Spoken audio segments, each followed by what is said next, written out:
Darling, where have you gone? Oh, George. Hello, how are you? Welcome back to my channel. If you're new here, hello, I'm Rubisha. I make reaction videos, songs, and many more, so please don't forget to subscribe. First of all, Merry Christmas and Happy Holidays. I really wish you guys to have all the happiness in the world, and may you have a wonderful Christmas.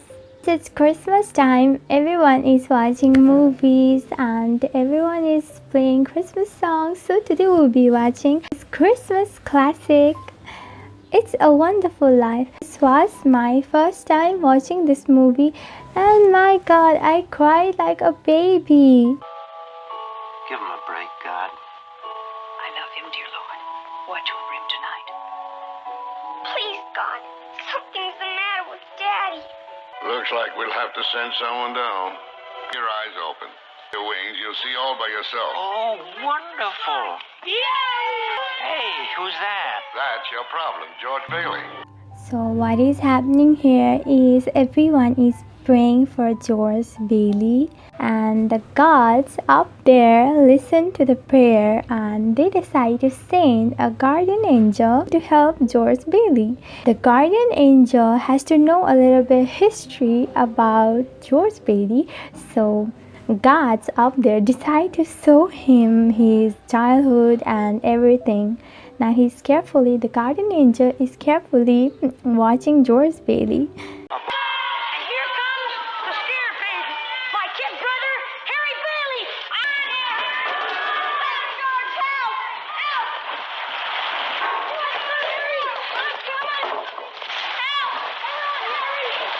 Where'd he go? Jane, Daddy! George saved his brother's life that day. But he caught a bad cold, which infected his left ear. Cost him his hearing in that ear. Who's that? A king? That's Henry F. Potter, the richest and meanest man in the county. Joe. Now look. I want a big one. What'd you stop it for? I want you to take a good look at that face. Who is it? George Bailey. So the childhood portion is that much. Now he has grown up and his only dream is to travel the world, go through places, visit everywhere. After finishing college, he wants to build buildings, tall skyscrapers, but life happens, you know. There's this event that George Bailey goes to with his brother and he meets Mary there. You know, if it wasn't me talking, I'd say you were the prettiest girl in town. Well, why don't you say it? Oh, I don't know. Maybe I will say it. Oh, no, George, don't. It's full of romance, that old place. I'd like to live in it. In that place? Uh-huh. I wouldn't live in as a ghost. Now watch. It's right in the second floor there, see?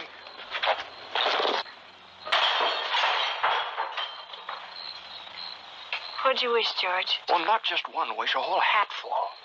Mary, I know what I'm going to do tomorrow and the next day and next year and a year after that. I'm shaking the dust of this crummy little town off my feet and I'm going to see the world.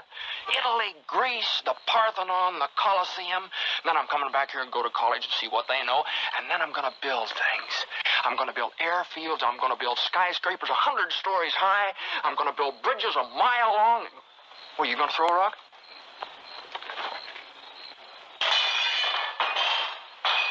Hey, that's pretty good. What'd you wish, Mary? If I don't, it might not come true. What is it you want, Mary? What do you want? You want the moon? Just say the word and I'll throw a lasso around it and pull it down. Hey, that's a pretty good idea. I'll give you the moon, Mary. I'll take it. Then what? Well, then you could swallow it. And it'd all dissolve, see? And the moonbeams would shoot out of your fingers and your toes and the ends of your hair. So they are talking, and what happens is his uncle Henry comes to pick him up, saying that his father is no more. And everything that he had ever wished for to all started. He wanted to travel the world, but now he has to take over his father's building and loan company. Come on home, quick. Your father's had a stroke. They've appointed George here as executive secretary to take his father's place. Dr. Cameron, now let's get this thing straight. I'm leaving. I'm leaving right now. I'm going to school. This is my last chance. Uncle Billy here. He's your man. But George, they'll vote with Potter otherwise. So if he does not take the position, the Potter, who is the meanest person of the entire town, will be taking over their building and loan company, and if that happens, he will just make everyone his slave. Now you listen to me. I don't want any plastics. I don't want any ground floors. And I don't want to get married ever to anyone. You understand that? I want to do what I want to do. And you're... George.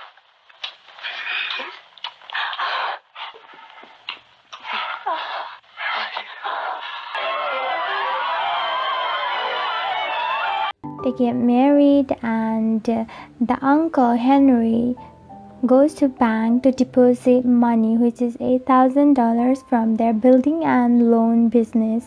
But what happens here is, unknowingly, he puts the money in this evil person Potter's newspaper unknowingly, and the Potter finds out that the money was misplaced, but he still does not give the money. He's such an evil person. I don't know where his place is in hell. Was in Germany and Japan. Make a deposit? Oh, sure I am. Well, then it's usually customary to bring the money with you. Huh. Oh, shucks.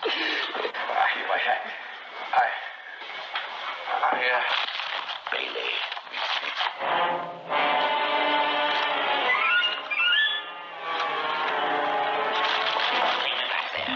He finds out about the money, but he's this little evil person. He just decides to take the money and torture them. So after George finds out that their money is gone, he gets so mad and decides to take all the hate and anger out in his family. Hallelujah. How should I know? What do you think I am, a dictionary? Tommy, stop that, stop it. Janie, haven't you learned that silly tune yet? You play it over and over again. Now stop it, stop it.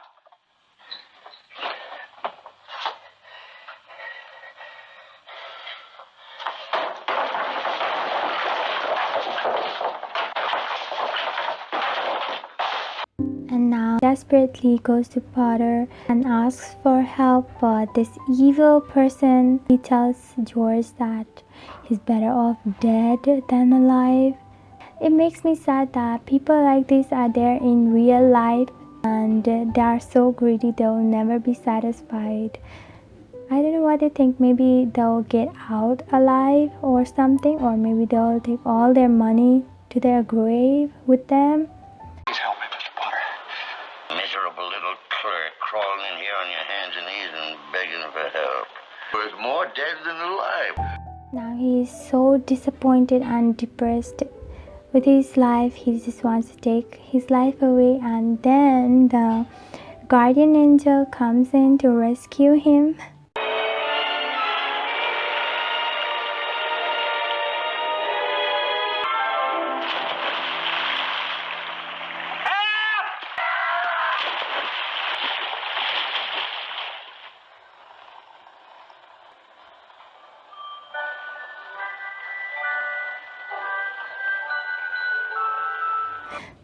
That person, look at that person's face.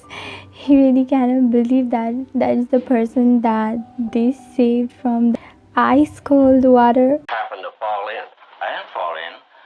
I jumped in to save George. That's what I was sent down for. I'm your guardian angel. It would have been better if I'd never been born at all. What'd you say? I said I wish I'd never been born. Oh, you mustn't say things like that. You... Wait a minute. That's an idea. You've got your wish. You've never been born. He was so depressed that he asked to never been born. And his wish comes true, and he finds out that his town is completely different without him. There's no Georgeville. Everything is owned by Potter. There's so much crime. People are not nice. You've been given a great gift, George. A chance to see what the world would be like without you.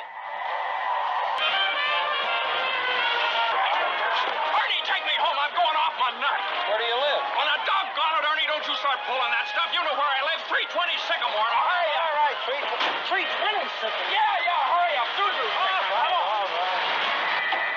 Oh, no, Ernie, now straighten me out here. Look, I got some bad liquor or something. Now, listen to me. Now, you're Ernie Bishop, and you live in Bailey Park with your wife and kid. That's right, isn't it? You seen my wife? Seen your wife? I've been to your house 100 times. Look, Bud, what's the idea? I live in a shack in Pottersfield. My wife ran away 3 years ago and took the kid, and I ain't never seen you before in my life, see? What's up, Ernie? I don't know, but we better keep our eye on this guy. He's bats.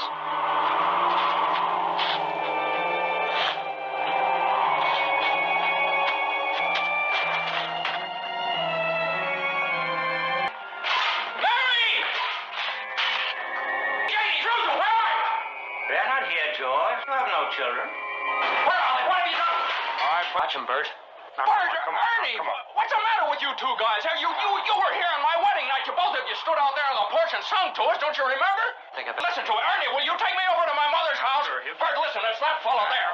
He says he's an angel. He's trying to hypnotize. I hate to do this to you, Bud, but... Bert! Ow! Run, George! Run, George! And he finds out that nobody knows him, not even his wife, not his mother, because he was never born. That's what he wished for, and he got his wish fulfilled. But here to build them.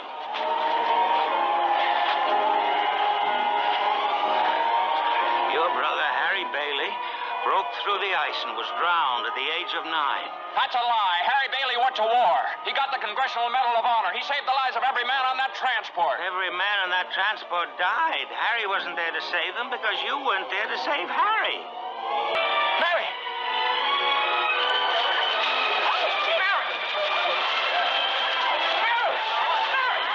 Mary, it's George. Don't you know me? What's happened to us? I don't know. You let me go. Mary, please. Oh, don't do this to me. Please, Mary. Help me. Where's our kids? I need you, Mary.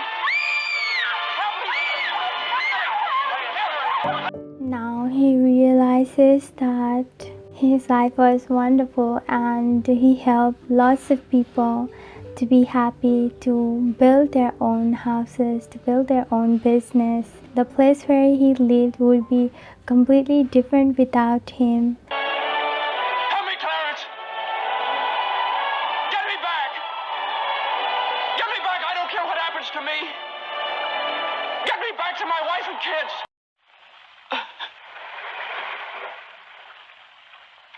Hey, George! Hey, what's the matter? Now get out of here, Bert, or I'll hit you again. Get out of here. What the Sam Hill you yelling for, George?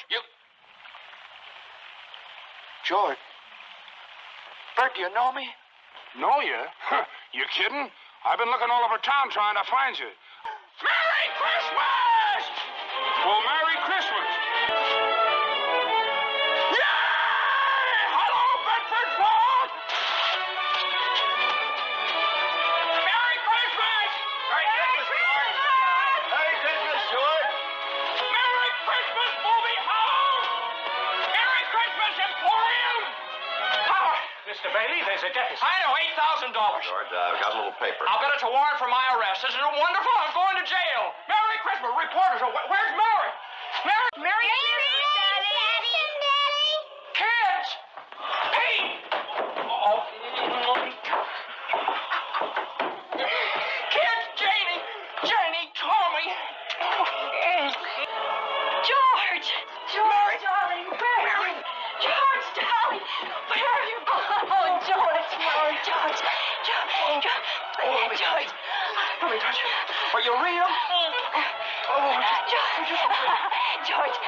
you have no idea what's happened to me. I have no idea what happened. Well, come on, George, come on downstairs. Quick. Come in, Uncle Billy. Everybody in here. George. Isn't it